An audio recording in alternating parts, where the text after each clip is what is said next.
How to budget when your income changes every month. Right, if you've ever sat down at the start of the month and thought, I genuinely have no idea how much money I'm going to make this month, this video is for you. Because most budgeting advice out there is designed for people with a nice, predictable salary landing in their account on the 28th of every month. And that's just not reality for millions of us. Whether you're self-employed, freelancing, doing agency work, on a 0-hours contract, or picking up overtime that varies wildly from one month to the next, your income is unpredictable. And that makes traditional budgeting feel completely pointless. You download a spreadsheet, you try to fill in the numbers, and within 2 weeks you've abandoned the whole thing because nothing matches up. I get it. I really do. But here's the thing, if your income changes every month, you actually need a budget more than someone on a fixed salary. Not less. You just need a different kind of budget.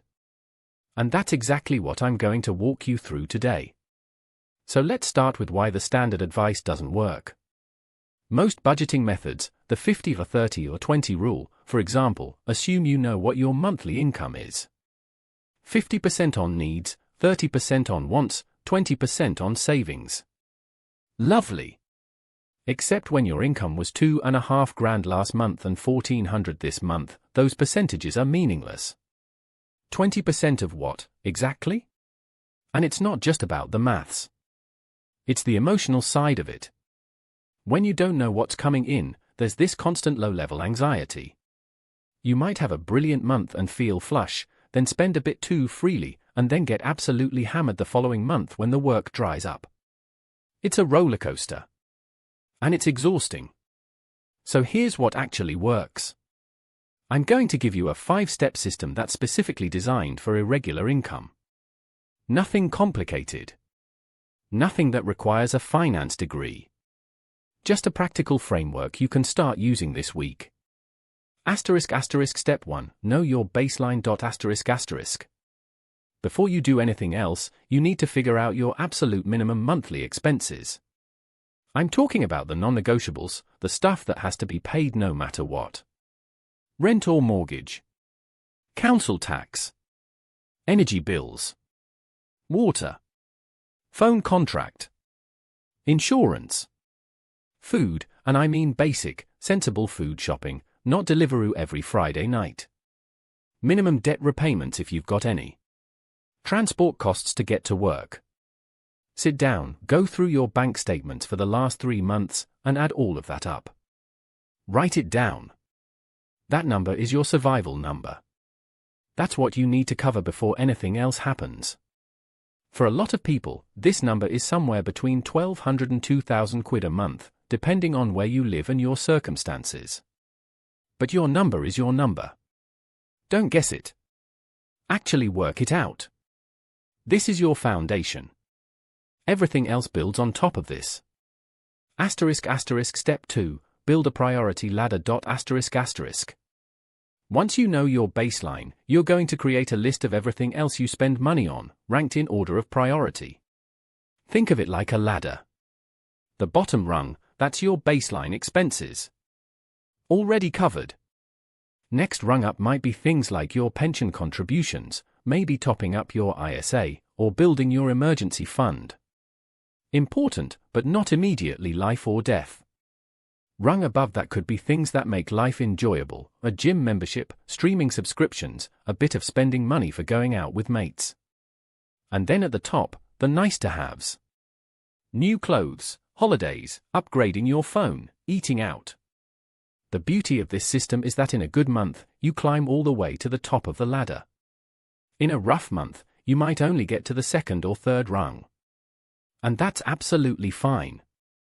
Because you always know what gets funded first and what can wait. You're making those decisions in advance, when you're calm and thinking clearly, not in the moment when you're stressed and staring at your bank balance wondering if you can afford a food shop. Step 3, operate on last month's income. This one is a game changer, and it takes a bit of time to set up, but once it's running, it completely transforms how you manage your money. The idea is simple. You don't spend this month's income this month. You spend last month's income this month. So whatever you earned in March, that's your budget for April. Whatever you earn in April funds May. And so on. Why does this work so well? Because on the first of every month, you know exactly how much you've got to work with. No guessing. No estimating. No hoping that invoice gets paid on time. The money's already sitting there. Now, to get this started, you need to get roughly 1 month ahead. And yeah, that might take a few months of being really disciplined, cutting right back to your baseline, maybe using a good month's surplus to build that buffer. But once you're there, honestly, it feels like a weight has been lifted off your shoulders. If you're on universal credit, by the way, this approach works really well because you see is already paid based on the previous assessment period.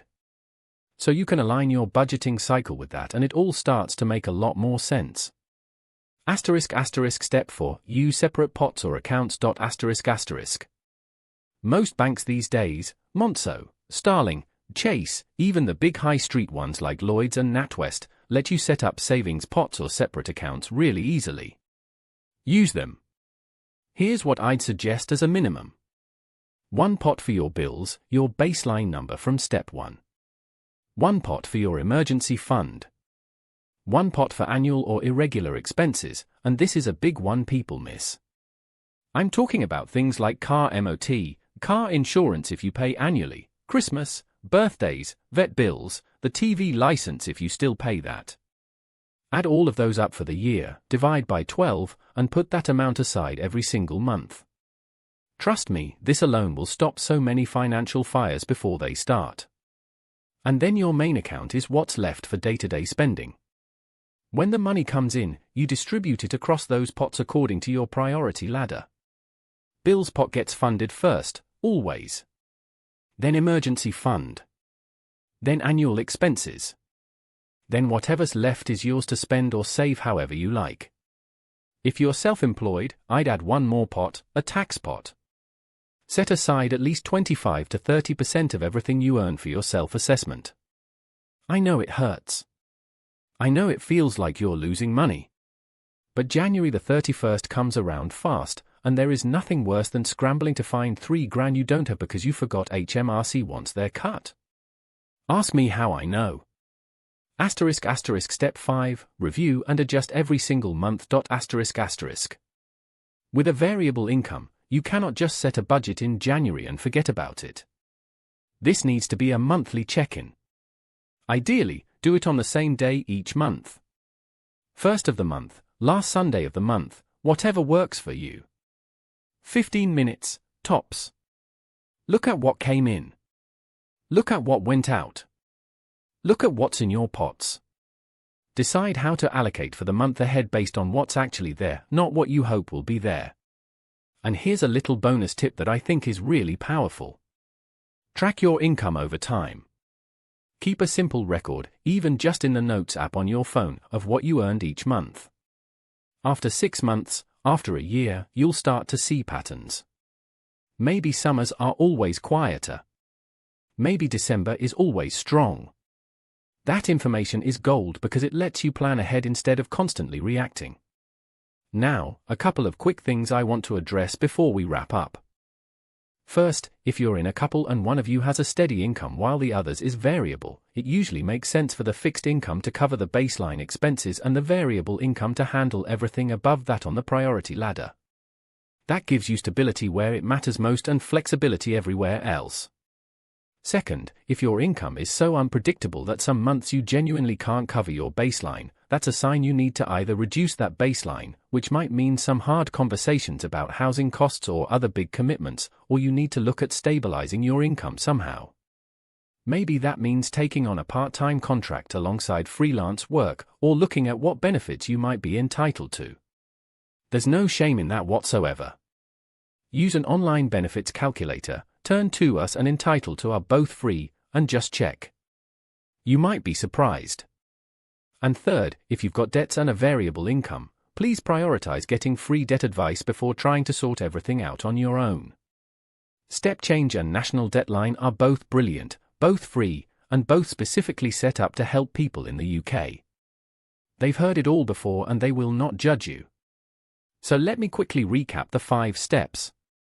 1. Know your baseline, your survival number.